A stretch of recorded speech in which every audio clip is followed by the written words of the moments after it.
Hey guys, it is Stacie with another What We're Cooking and Eating Now bonus episode.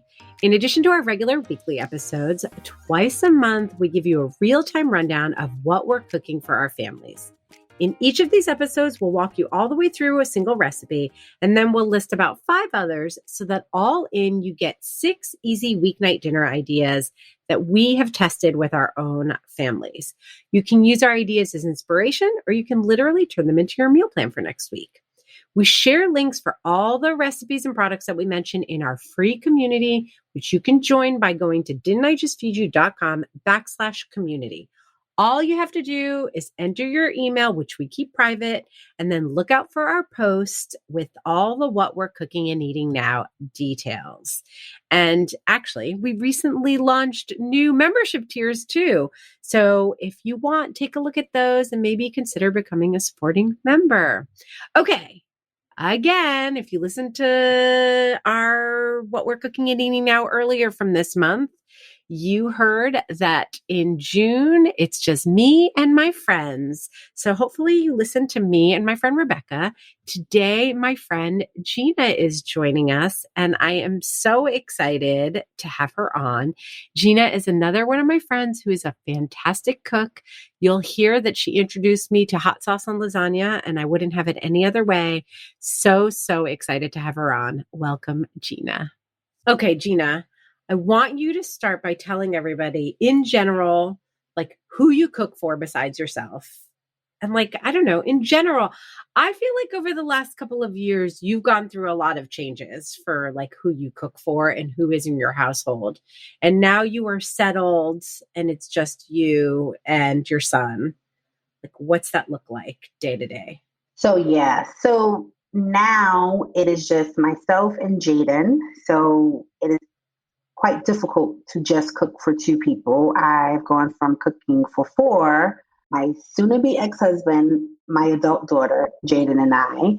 And then during COVID, you cooked for 3, right? Because your daughter came home. Yeah. My daughter was home, and cooking for 3 people is different as well than cooking for a teenager and myself. So often I'm cooking things that we will have some leftovers that he can pop into a microwave when I'm at work. He's home alone after school. And now that he's home for summer break, it's like cooking things that he can heat up. He can add pasta noodles to different sauces. So cooking has shifted for me, and prepping and thinking about meals has been a challenge at times. So yeah, I actually think of you as being someone who does a lot of prep. I feel like sometimes we'll get on the phone and you'll be like, yeah, I just like cooked a whole thing of broccoli that we're going to have in the fridge for a while. Like that's my association of you recently.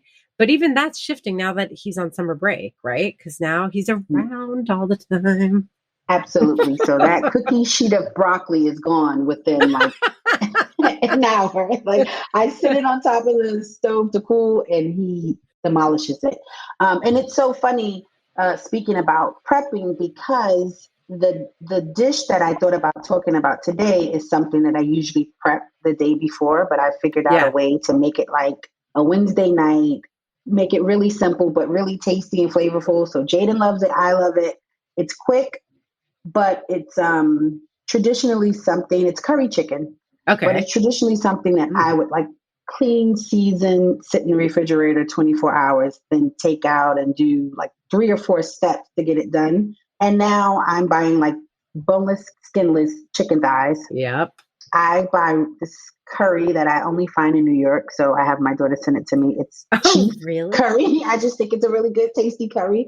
But I use 2 types of curry. I use that chief curry and then Grace's curry powder. Okay. Are these powders or pastes? They're powders. They're both powders. Okay. Got it. And I take some of the curry and a little bit of oil in a pan and kind of season the oil before I sear the chicken. And it seems like that adds a little zest of flavor to it. And yeah, I'm still doing the potatoes and carrots and some ginger, and I use allspice. I use powdered allspice. So the traditional way that I was taught to do it is that you would use the little pellets of allspice and sprinkle that in there, Yep. and like fresh thyme and Yep. scallions and onions, and you just fresh garlic and just season it and let it sit. I am making somewhat of a paste of those seasonings and lathering those chicken thighs down. I what my friend says, burn the curry a little bit in the oil at first, but you don't let it burn. You just brown it in the oil a little bit. Yes. But that's like shorthand for do not shorten the. It's like when I talk to people about searing their meat. Like, Yes. do not shorten, do not be afraid. You think it's Yes. burning. It's actually not. You're developing flavor. That's what you're doing. So that's exactly it. And Yep. then I dice up onions and carrots and potatoes, and I kind of stir fry those in that oil and then pull them out. And then I sear the chicken in the oil and pull it out. And I use chicken stock and Mm-hmm. some water, and I put all those things back into the pot. I don't cover it, but I put maybe an inch worth of liquid in the pan, and I'll also use chicken bouillon, Mm-hmm. and I'll put a little bit of that in there. Do you have a favorite brand? So now that I am in the South, there is Tones, Tone apostrophe S. It is at Sam's Club. Okay. And so I just take a tiny scoop of that and drop it in the water. Okay. I add very little salt. I don't usually salt the chicken because the bouillon has some salt, and then once you taste it, you'll know. But all in the pot, lid on the pot, and maybe in an hour, the chicken, potatoes, everything is done. So that good. has been my go-to. Okay. 2 questions. What do you serve with it? Or is this like your one pot? Because you've got all the vegetables in there, you've got protein. Is it just some rice on the side? What are you doing on the side? For Jade and I make white rice. I make cabbage with it because I just like cabbage with curry chicken. So I make cabbage with everything almost. I love cabbage, and Megan and I have talked about how cabbage is definitely underrated. It's one of my favorite so vegetables. underrated. Also, you buy it and it's good forever in the fridge. Like it stays forever. Oh, I bought a cabbage last Sunday. Yes. Let me pull that out. It's Thursday. Chop that cabbage up, and Yep. there's so many things you can do with I it. love it. So how are you making cabbage for your curry chicken? Are you like roasting it or you're sauteing it? I usually make my cabbage in a saute pan. How I season it always fluctuates. But what I've been doing lately is getting a really green cabbage and only adding salt, pepper, onion powder, garlic powder, because those are like my go-to seasonings. Yes. But very light. And then butter. Just butter in the pan, kind of saute them. I always dice up some onions with my cabbage too. Yeah. Saute that in the pan and then pop a lid on it. It makes a lot of water, steams it down, and done. Okay. So curry chicken and cabbage. And then do you find that your curry chicken tastes delicious, even more delicious, like the next day or after it's had a chance to sit? Are you kidding me? The next day, the liquid has thickened. It's so it's delicious.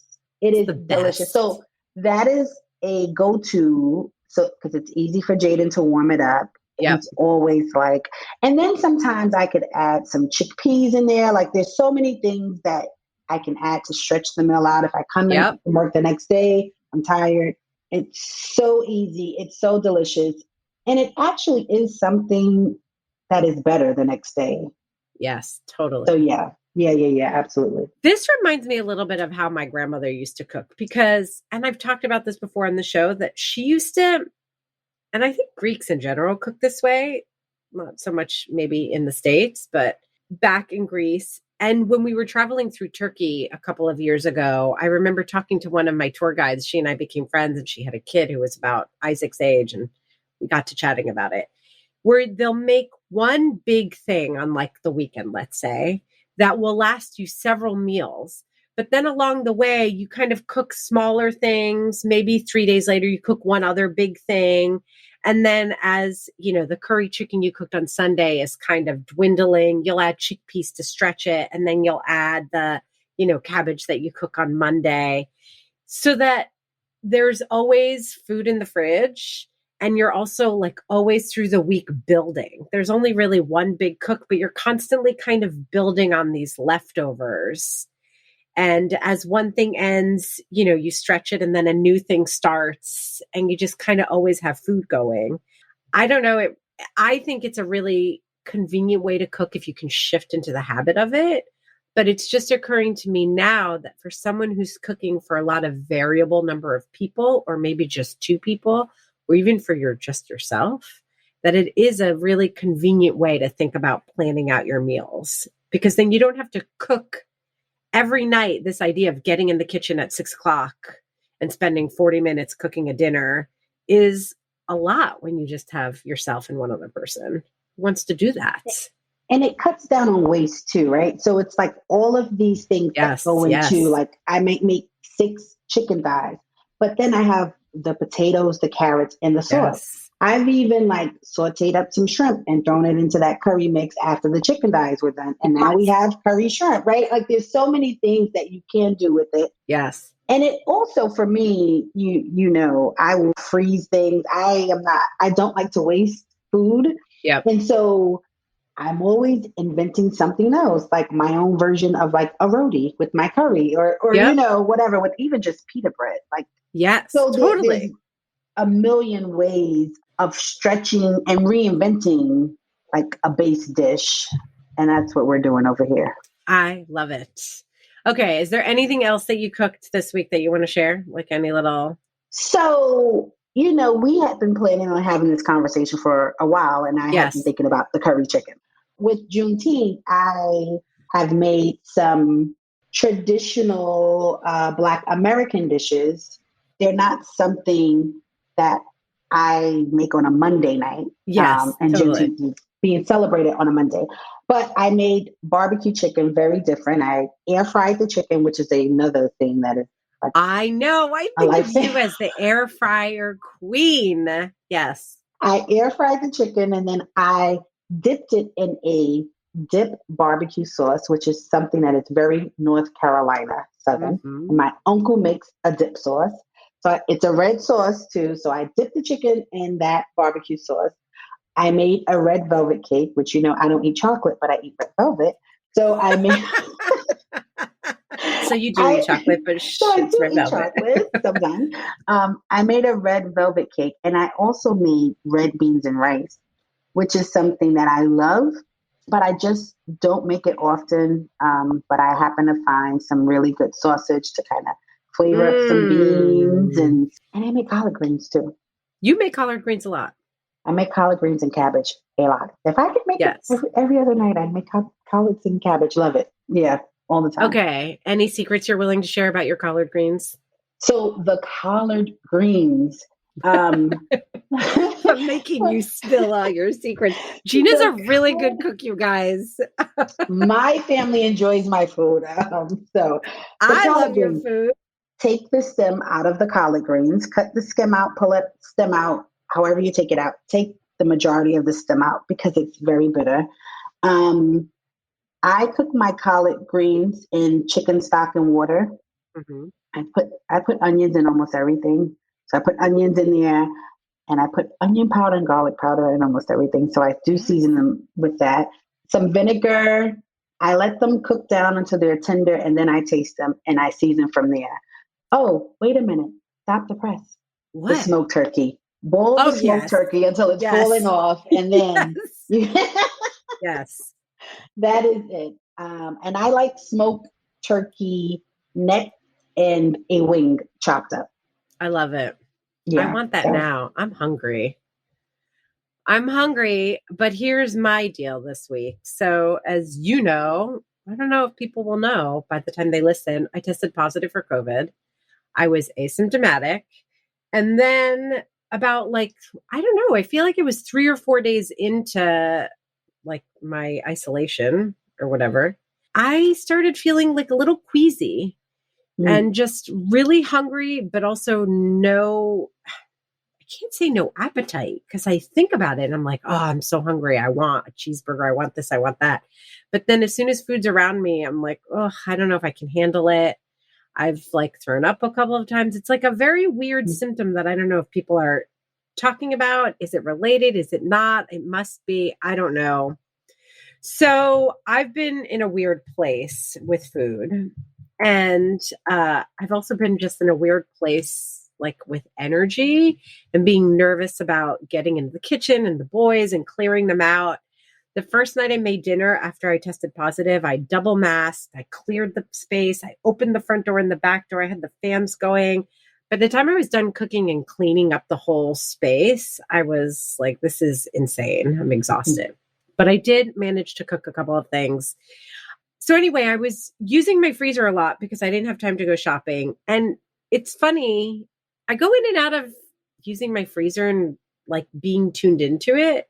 And when I tuned into it this week, I realized I had a lot of seafood in there. I guess I buy a lot of frozen shrimp and a lot of frozen salmon that I then put away and don't use because my kids complain about seafood. They're really not into it. Yeah, they used to be. I don't know what's up. But anyway, one night I had chicken left that was going to it wasn't going to last. So that was what motivated me to cook. I grabbed the chicken. I grabbed some shrimp. There's a brand that I love called Jacobson Sea Salt Company. They make a taco seasoning that's really good. And I just literally doused everything in taco seasoning and threw it all on the grill and made fajita rice bowls. And I had been buying, I don't know if you ever buy this for Jaden, packages of pre-cooked rice and pre-cooked pasta. No. Okay. So I would have been like, hell no, a while ago. But people who are listening know that I talk about Isaac a lot and how this kid won't eat unless you make it absolutely as easy as possible for him. And cooking a box of pasta is not something Isaac will do. But if you're like, here's a package of pasta that's cooked, just heat it in the microwave, he will do that. So because summer break started, I had a whole bunch of rice packets of pre-cooked rice. And I saved myself some time and I just built the rice bowls off of these pre-cooked packages of rice. And it was fine. It was great. It worked. The other thing I made this week was pan-fried pork chops and 3-bean salad. So I wanted to hit the grill again, thinking that's a safe way for me to cook. And then I don't have to clean up my kitchen as much. But I was really craving breaded pork chops. And so I did that. But again, I was trying to be in and out of the kitchen really fast. And I just grabbed Old Bay, which I had never used before for pork. I think of Old Bay as being only for seafood. Yeah. But I used it for my pork chops because I didn't feel like touching all the different jars to get cayenne and paprika and garlic powder and onion powder. And I just used Old Bay and breaded them. And it came out okay. It was good. It was like a fine shortcut.